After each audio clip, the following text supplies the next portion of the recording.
So this is a question from Erodo, chapter 3, question number 13. We are doing B part here. We have a straight rod of length 2a carrying a uniformly distributed charge q. So here we have the total charge as q. Now in the second part, which is B part, we have to find out the electric field at a point whose distance from the center of the rod is r. Okay, so and that point should be coinciding with the direction of the rod only. So let's take a point, and at what distance we have to take it at a distance of r from the center, and we have to calculate the net electric field at point P.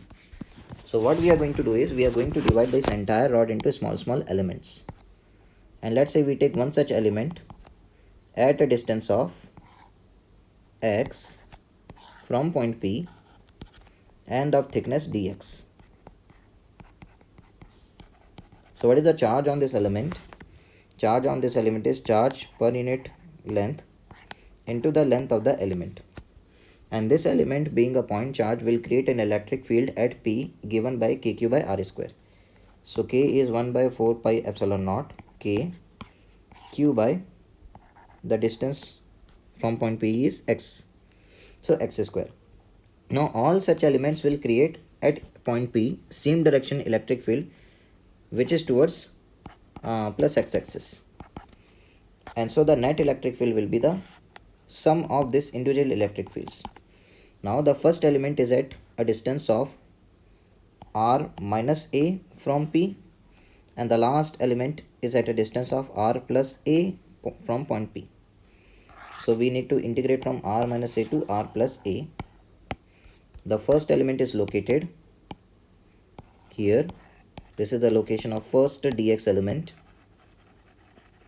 and the last dx element is over here. So this is the last dx element.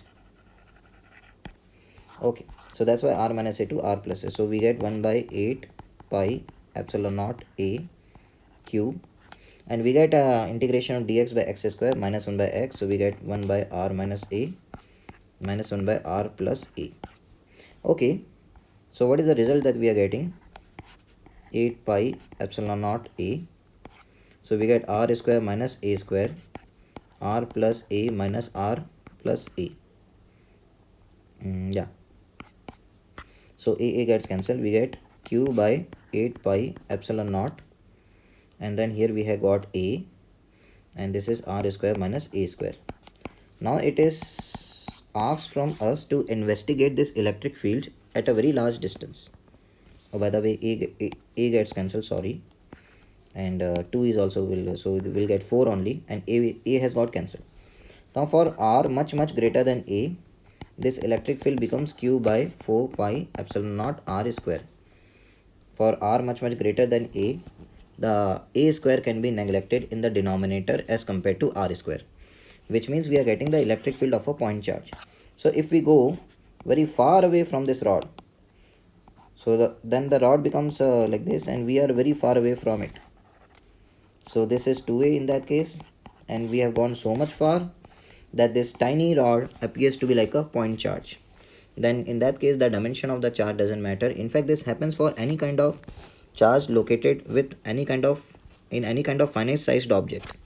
Any kind of finite sized object if we have, and there is a charge present on it, if we go very far away from it, then that finite sized object appears to be like a point tiny charge from a very large distance, and its electric field is given by the electric field of a point charge only for far away distances like kq by r square.